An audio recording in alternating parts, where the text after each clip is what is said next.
What's up, everybody? Andrew Mahone here with Darium's Competitive Pokemon, here to talk about my updated Decidueye GX Ninetales list. This is for the standard format, including Shining Legends. So we are playing our copy of Latios in here. Super stoked about that card in this deck. I just happened to be doing my sleeve review video and then thought that, you guys might take a gander at the fact that this is a very different Decidueye deck, and that some of you might be curious to see what I'm working with for Decidueye heading forward, knowing that Volcanion is a very popular archetype, and just with the new Shining Legends cards, what is this super cool archetype looking like heading forward. So wanted to show you guys a few ideas of what I'm playing around with, updated for the most recent standard format, and here it is. The deck has some of the same strategies that we are using in my other Decidueye list. However, I think that there are some unique inclusions in my new list that this is just the version that I'm testing right now and have done pretty well with in my testing games. There are some new inclusions in here that I think are worth testing and would be interesting for anybody pursuing this archetype going forward. My updated Decidueye list starts out with the 4-3-4 Decidueye GX line. This is we're very used to, the backbone of the deck, using that Feather Arrow ability to snipe damage anywhere on your opponent's side of the field. We do include a copy of Latios, one of my favorite cards out of the new set. Love it for that breakthrough attack, being able to do 30 damage to the active and 30 damage snipe. Of course, we got one copy of Espeon EX. New to the cast as well, we have one copy of Necrozma GX, as well as a thicker 3-2 Alolan Ninetales GX line. To round out the Pokemon, we play 3 copies of Tapu Lele GX. So let's talk about this change in cast. First of all, last time at the regional championships, I was playing a 2-1-1 split of Alolan Ninetales GX, and you've noticed that I've switched that over to a 3-2 Alolan Ninetales GX line. I am no longer playing the Luminous Barrier Alolan Ninetales. The Luminous Barrier Alolan Ninetales is good. That card is definitely valid and did win me some games. However, I was not happy with the way that this deck was just taking a very hard loss to that Volcanion list that Igor Costa was able to win the Connecticut Regional Championship with. Game after game, I probably went on like a 5 or 6 game losing streak against that deck in testing, and there was nothing I could do about it. You would think that the Luminous Barrier Ninetales would just be very good against Volcanion. However, it just was very reliant on special energy, and that Volcanion list is playing 2 copies of Enhanced Hammer. So I had to adapt. With that deck being so powerful, it beat Greninja in the finals of that regional championships. It's a horrible matchup for it, and it was still able to overcome a horrible matchup. I had to adapt the list to be more aggressively text to handle Volcanion EX with some Enhanced Hammers in it. So you can see that we've opted for just the Alolan Ninetales GX, being able to use that Ice Blade attack to do massive amounts of damage, especially when Choice Band is involved to the Water Weak Pokemon in a Volcanion deck. We also have upped our count to 3 copy of Vulpix, and the reason for that is that you might want to get out 2 copies of Alolan Ninetales GX throughout your game against Volcanion, and also you definitely are going to want to guaranteed get 1 copy out during your game against Volcanion. If you want to beat Volcanion, you pretty much need to get this card into play at some point. Now, the problem with playing 2 copies of Alolan Vulpix is that a lot of times you're going to want to start with 1 to beacon. Then your opponent will knock this out pretty much on the first turn of the game with their little Volcanion. They're going to use their Power Heater attack and they'll knock it out almost immediately. Then you're going to want to have a second Vulpix on the bench so that you can evolve and use Ice Blade as early as turn 2, or just to have the Ninetales GX on the bench so that you can come up and Ice Blade and tank with that later in the game. Now, if you play 3 copies of Vulpix, you could pretty much always count on starting 1 and being able to bench 1 so that you can beacon early and then still evolve one of your Vulpix up into Alolan Ninetales GX. If you only play 2 copies of Alolan Vulpix, you might start 1, prize the other, and then when this one gets knocked out, you have no way to get your Alolan Ninetales GX into play. You might have to rescue stretcher this back out to the bench and then evolve up later in the game, but by the time you find your rescue stretcher, it might be too late and your fire opponent might have already overrun your entire deck. So that's why I have opted for the higher count of Vulpix and the thicker count of Alolan Ninetales GX, just because this card is very, very important in beating the fire matchup. I'm also including a copy of Necrozma GX in here. Now, some of you might think that this inclusion is a little cheeky, but I can tell you versus a Volcanion deck, this thing is no joke. We are also playing copies of basic grass energy in this list now. You can see, since we are no longer playing the Luminous Barrier Alolan Ninetales, you don't need to play those rainbow energies anymore, so you can use basic grass energy, which cannot be enhanced hammered away. So they do end up sticking if you attach a grass energy on the first turn of the game to Necrozma. Say you bridge it, attach grass to Necrozma, pass, and then turn 2, DCE, Floatstone the active, come up, and you get a turn 2 Black Ray GX. If you get a turn 2 Black Ray GX against a fire deck, just spreading 100 damage onto each of their Pokemon EX and GX, you are poised very well to walk away with that game.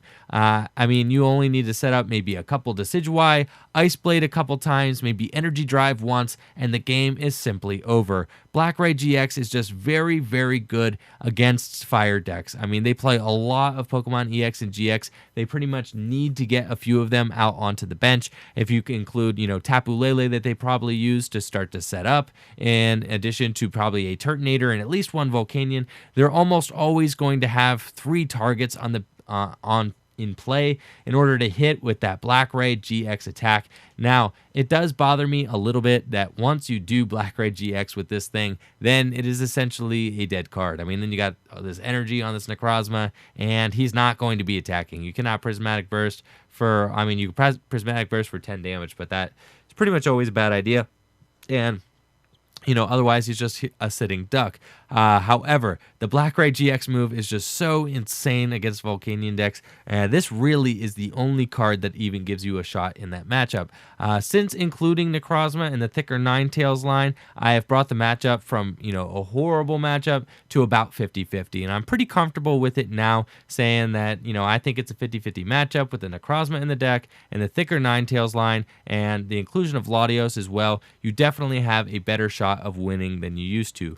Speaking of Latios, Latios is here for that breakthrough attack. 30 damage to the active and 30 damage to the bench is fantastic. I cannot tell you enough. I cannot express enough how often the extra 10 damage comes into play. A lot of times with Tapu Koko promo, you are spreading, but you have a lot of wasted damage. There's damage all over the field that maybe is not ending up on the exact Pokemon that you wanted to. Now, if there was that Tapu Lele promo, the one that is able to rearrange the damage on the opponent's side of the field for just like a Psychic Energy or something like that, I forget what the cost is for the attack, that would be very good.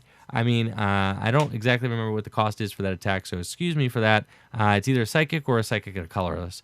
But, Tapu Koko might find a home with that card someday, being able to spread and then, eventually put all the damage where you want it to go. However, I think Latios just does a better job of just being able to exactly target down the things that you want and hit them for better numbers. If you are able to pull off back-to-back breakthroughs with Latios, you're really ramping up damage very quickly on the targets that you want to put damage on. Figure if you break through twice and you are able to put 60 damage onto 2 of your opponent's Pokemon, the ones that you want to put 60 damage onto, it would take 3 flying flips to get the same 60 damage onto your opponent's Pokemon that you were trying to target down. And when you add Choice Band into the mix, the fact that Breakthrough could do 60 damage to the active and 30 to the bench. 60 damage is just such a great number.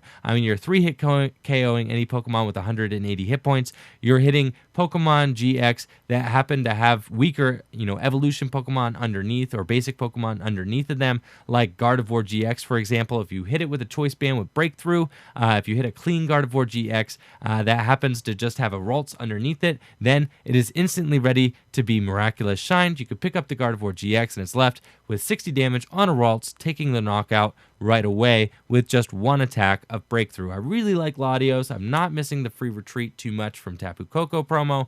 However, you could play a 1-1 split if you wanted to. You could cut a Vulpix. You could maybe cut a Dartrix or something like that. for a copy of Tapu Koko promo if you really felt like you needed to. Of course, we've got our copies of Decidueye GX here, who are just so good for that energy drive attack. I mean, especially versus Volcanion. If you could pull off a Black Ray GX and then pretty much all of their EX and GX Pokemon are going to be within KO range of Energy Drive. So Energy Drive is just such an important attack in this deck. Another thing I want to mention about gameplay with this deck is that Tapu Lele is just so important to the draw engine in this list. We're only playing 8 draw supporters. There's 4 Professor Sycamore and 4 N. So a lot of times you are going to have to search out your supporter for turn with Tapu Lele. So that means that a lot of times you really do want to make sure that you do have a bench slot open. Sometimes you find yourself in an awkward position where maybe you have jammed your bench, but then your only draw option is to bench Tapu Lele, so you need to wait until your opponent knocks something out. You don't really ever want to be in that position where you're not doing anything proactive and you're just waiting for your opponent to knock something out. So I will say, very important to usually keep a bench space open for Tapu Lele GX so that you could draw, if you happen to get yourself into a weird hand. We do still play our copy of Espeon EX, excellent for that miraculous shine attack, being able to lift up your opponent's evolution Pokemon, revealing their weaker basic Pokemon or stage 1 Pokemon underneath, and the snipe damage really adds up to be able to take knockouts very quickly using that. And then, of course, we do play a 4-3-4 Decidueye GX line. This is just such a consistent backbone of the deck. I really feel confident getting multiple Decidueye GX out into play with a 4-3-4 line and 4 copies of Rare Candy. Of course, we are using Decidueye GX for that Feather Arrow ability, just being able to rack up damage on the opponent's side of the field, and then also for the Hollow Hunt and the Razor Leaf attacks. We are playing basic grass energy in here, so you are going to find that your grass energy do stick onto Decidueye GX more than they used to, just because, Enhanced Hammer can take care of those special energies, those rainbow energies. Also, doing 10 damage to your Decidueye GX was a little annoying sometimes, especially if you're playing against like a Solgaleo deck or something like that. The basic grass energy attaching to the Decidueye is great because you do have your whole 240 hit points, and you don't have to be worried about getting hit for 230 and taking a knockout that way. Moving on to the supporters, we are playing 4 copies of Professor Sycamore, 4 copies of Anne, 2 copies of Bridget, and 1 copy of Guzma. I have made a little bit of a consolation cutting to 1 copy of Guzma. This is a snipe deck. You don't exactly need multiple copies of Guzma, though I will say 2 copies of Guzma is very good in this deck. You could conceivably get away with 1, and I've been testing with 1, and 1 is fine. You do need the option in the deck to be able to pull up something on your opponent's bench if you need to. However, you can Hollow Hunt for this thing back, and most games you really are only going to need to Guzma maybe 1 time, if that. So, Guzma, a little bit of a luxury card in here. You don't need multiple copies, but 1 is definitely necessary. If you wanted to, you could cut maybe one of the item cards that I'm about to show you for a second copy of Guzma if you felt like you needed it. But as I mentioned before, this is the backbone of your draw. Your 4 copies of Sycamore, 4 copies of N, pretty much as good as it gets for a draw engine in this format. You could include a copy of Lily or Hala or something like that, or Shauna even. However, I just don't think that those supporters are entirely necessary in this deck, especially since you could Hollow Hunt for your Sycamores or your Ns back if you need to. 2 copies of Bridget I consider I must have in this list. This deck is just so reliant on setting up your stage 2 Pokemon that you definitely want to open the Bridget more often than not.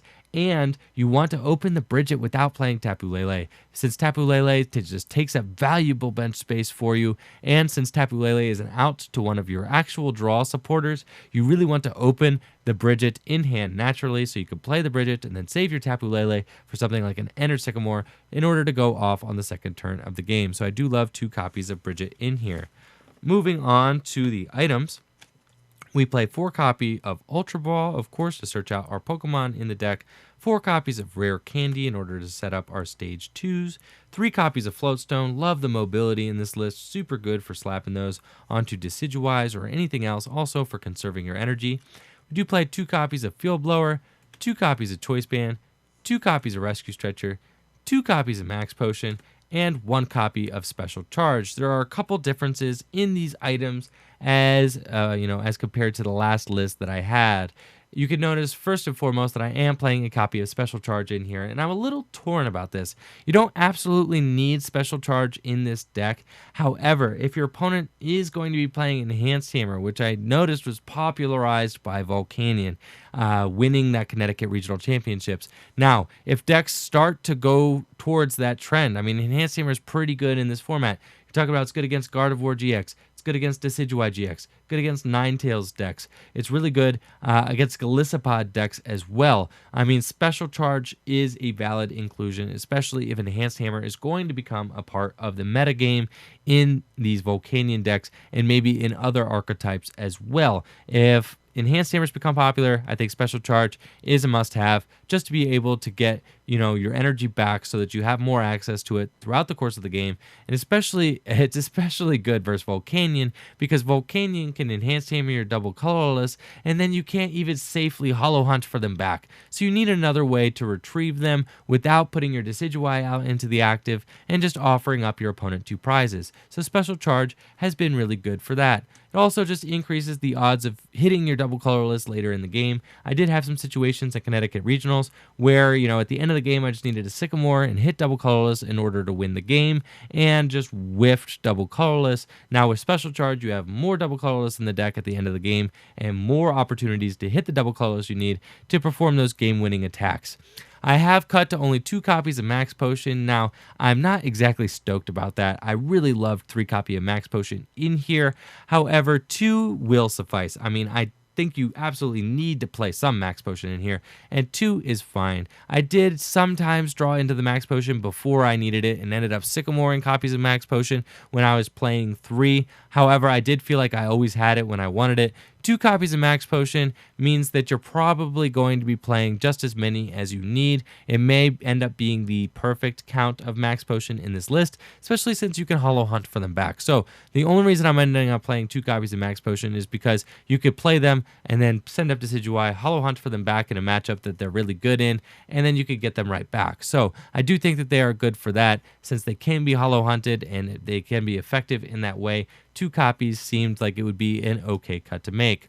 We are also playing Choice Band, Field Blower, Rescue Stretcher, and Floatstone. Of course, Choice Band, excellent for boosting Tapu Lele's damage output, Decidueye's damage output. Excellent on Latios. I mean, this card is just so good. Your whole deck is built on, trying to maximize the amount of damage you're doing per turn, across the board, and Choice Band just helps you do that. 2 copies of Field Blower, excellent against Garbodor decks, an absolute necessity. I mean, this is an ability-reliant deck, but since you can Hollow Hunt, you can get away with 2 copies of Field Blower. I mean, if you couldn't Hollow Hunt, then you would definitely want to be playing 3 or maybe even 4 copies of Field Blower. But since you can Hollow Hunt, 2 copies works just fine. Rescue Stretcher is absolutely amazing in this deck. You really want to be able to get back the Pokemon that you need. A lot of times, Rescue Stretcher is going to get you that game-winning Espeon EX for that miraculous shine for game. It's going to get you the Latios back in matchups where you really want it. It's going to get your Decidueye line back into the deck or back into hand so that you can maximize your damage output. Rescue Stretcher just gets all your Pokemon back into your hand, into your deck, where you want them. Really love Rescue Stretcher in here. I've thought about cutting to 1, but really, it is a game-winning card in a lot of circumstances. And because Rescue Stretcher is a game-winning card, we really need to be playing 2 of them.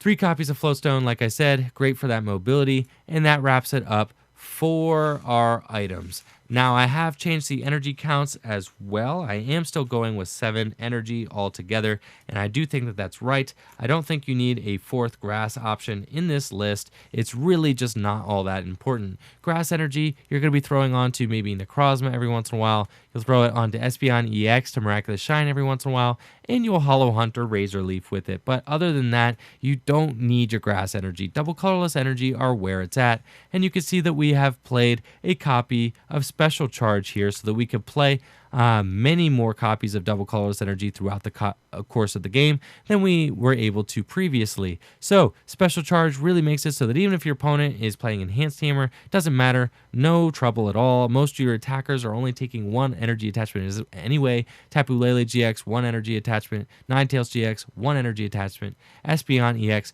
1 energy attachment. The only guys that require 2 energy attachments are your Decidueye and your Necrozma. So you're going to want to be careful with them. If you do attach a double colorless energy to Necrozma on the first turn of the game with the intention of maybe pulling off a turn to Black-Ray GX, you need to be aware that if you slap that double colorless energy down, your opponent can just enhance hammer it away. Another cool thing you could do, since attacking with Necrozma, he kind of gets, pointless at the end of the game there with these energy on them, is that you just retreat the Necrozma, retreat the double colorless energy off, and then special charge it back into the deck so that you can attach that energy to someone who actually will use it. So that's it for my updated Decidueye GX list, including cards from Shining Legends. Let me know what you all think of my updated list. Do you think it's headed in the right direction? You think that this list can hang with Volcanion? I have been having a 50-50 matchup with Volcanion with this list in my testing. That's the list that Ryan Sablehouse and Igor Costa played to top 8 finishes at the Connecticut Regional Championships. So I'll be detailing that list soon here on the channel, as well with some other archetypes. So just getting all my Shining Legends cards caught up and organized. Darium's been opening a lot of them, but they've been selling them very quickly as well. So it's actually a little tough for me to get my hands on them at this point in time. Anyways, thank you all for watching the updated Decidueye GX video. Let me know what you all think of Decidueye GX in the comments below. Like the video, subscribe to the channel. Peace.